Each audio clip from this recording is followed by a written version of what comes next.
everyone. Today we're doing a crostini.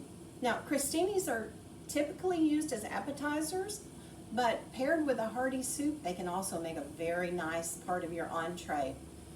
The name crostini actually goes back to medieval times when bread was used not just as the base for the food, but as the plate. And the base for our crostini is going to be this beautiful seeded bread, but remember that you can use whichever one you choose. The very first thing that we want to do is take our goat cheese out of the refrigerator and place it in a bowl. Round up a spreader, you're going to be needing that. And we're going to allow this goat cheese to soften while we're preparing the other items. Now, softening goat cheese allows you to incorporate all kinds of herbs and spices. It can be used in many different flavors. Today we're not going to do that, but just something to keep in mind. So we've got our goat cheese out softening. The next thing we want to do is prepare our strawberries. I've already prepared some ahead, just for time's sake. What we want to do is hull or cut the stem off the strawberry, always cutting away from yourself. And then we're going to cut the strawberry in half, and then we're going to cut it into bite-sized pieces. Always use a cutting board with a wet cloth underneath it to keep you stable and safe. So we're cutting our strawberries into bite-sized pieces, and then we're going to transfer those into the bowl along with the ones we've already prepared. Just do a couple more here, we should be good. Always cutting away from your fingers.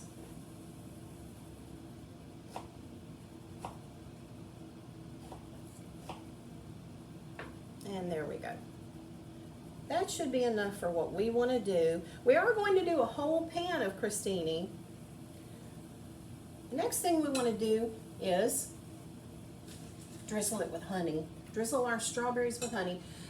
Strawberries aren't always as sweet as we would like them to be. The honey just adds that little extra to it. Honey does burn easily in the oven, so we want to be careful that we follow the instructions exactly, and that includes checking them midway and turning the berries. So we've got our honey drizzled onto our berries, and now we're just stirring them together to make sure that all the pieces are coated. Okay. Once we've coated all the pieces, we're going to place them onto the baking sheet. This is a quarter sheet that we've lined with parchment paper. That'll just keep them from sticking. When you're working with something that has this much sugar in it, no matter what kind of sugar it is, you want to make sure you do something that's going to make cleanup a little easier, and parchment paper is great for that. It won't stick to the pan, and it shouldn't stick to the food either. We're going to spread the strawberries out until they're a nice single layer. Anytime we're doing fruits or vegetables in the oven, we want to make sure that we spread them out like this so that they don't tend to boil in their own juices. That we want to stay away from. Okay? So roasting them comes from doing a single layer. We've preheated our oven to 350 for this. And we're going to put the pan near the top of the oven.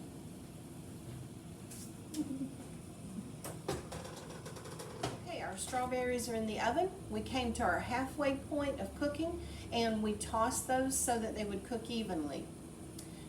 Next, we're going to take our second pan, also lined with parchment, and we're going to brush our bread with olive oil on both sides. Now, we're slicing the bread about 1/2-inch slices until we fill the pan, and that should be plenty. And just a light coating of olive oil. You don't have to saturate it, but make sure you do both sides. Now the bread goes in at about the halfway point of cooking the berries because it takes about half the time. We're going to put the bread on the middle rack in the oven, and both pans are going to stay in there until everything is ready for us. Okay, there we go. Okay, so to the oven, to the middle rack in the oven. And if you set timers, we need about 10 minutes. Okay, now we have both our pans out of the oven. Our toasted bread, olive oil on both sides. Just long enough for it to be crunchy and a nice base for these beautiful fragrant strawberries with their added honey. One of the things that drew me to this recipe is how all these ingredients come together to give you something crunchy, something sweet, something creamy, something savory. I think it's going to be wonderful. Let's assemble. We start with the bread, of course. We're going to add the goat cheese next. Now, I don't know how you are, but I like a generous amount of goat cheese. And my excuse is always, hey, it's going to hold the other ingredients on here. And that's true. And we're going to add the strawberries. And if you pick up some of that juice to go along with these bite-sized pieces, all the better. Nice big piece. Okay. We're going to tear some basil on top of it. Basil is a very tender herb. It doesn't like to be cut. We're just going to put however many pieces we want on there. This is about what tastes good to you, really. And then we're going to cap that off with fresh ground black pepper. And of course it's fresh ground. The stuff you buy on the shelves that's been in the can for who knows how long, it won't give you nearly the same flavor and texture. Okay, I don't know about you, that looks pretty good to me.